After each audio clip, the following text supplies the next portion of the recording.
Welcome back, everybody. I am an armchair academic, and now I'm actually going to get into some actual historical content.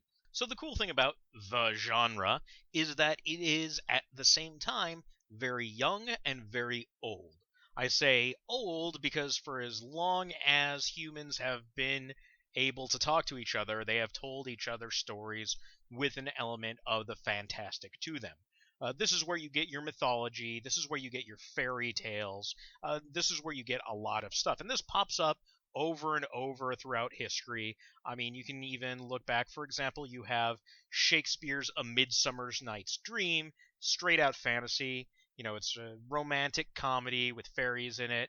Great stuff. Or even Hamlet has ghosts in it, or there's a really reoccurring theme of the supernatural in a lot of Shakespeare's work. But I'm going to gloss over pretty much thousands of years of human history right now, just because the genre doesn't really come into its own as a thing until probably about the 1800s. So, one of the first novels of the genre, and certainly one of the most famous, is Mary Shelley's Frankenstein. You know the story already. Victor Frankenstein builds a monster. It doesn't end well for anybody.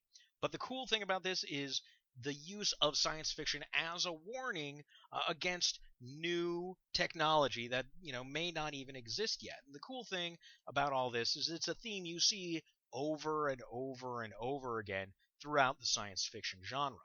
And one of the reasons I think this really developed and really caught on is that in the 1800s, you had a huge burst of new technology. Most importantly, you had the steam engine.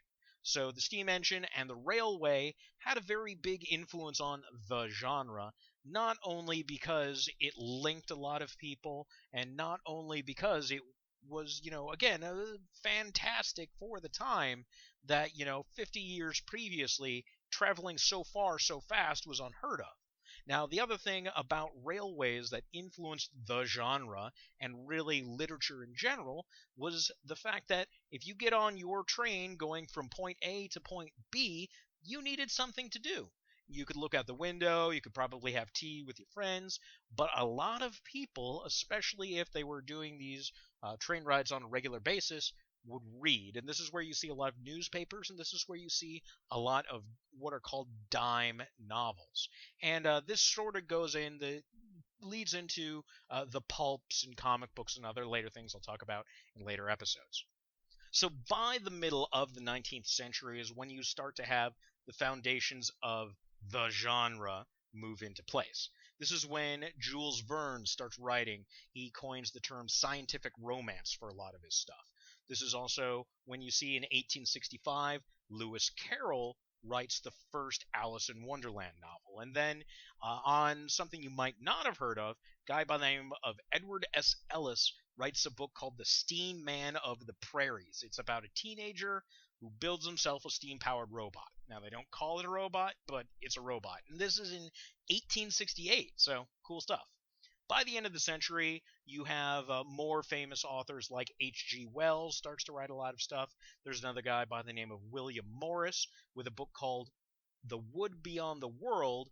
It's published in 1894, and it combines secondary world, sort of a completely made-up fantasy world, and elements of the supernatural, elements of magic to it. Again, very influential text on later authors. By the end of the century, by the 1900s, fantasy became more of a children's genre. This is when we have J.M. Barrie writes Peter Pan.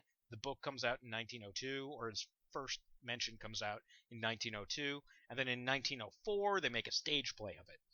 Likewise, on the American side of things, L. Frank Baum releases The Wizard of Oz in 1900. And again, a couple of years later, they make a stage play of it. And for the next little couple of years, fantasy is a children's genre, but that's going to change in the 1920s and 1930s with the rise of the pulp era, which I'm going to talk about next time. So stay tuned, and we'll go over pulps next time.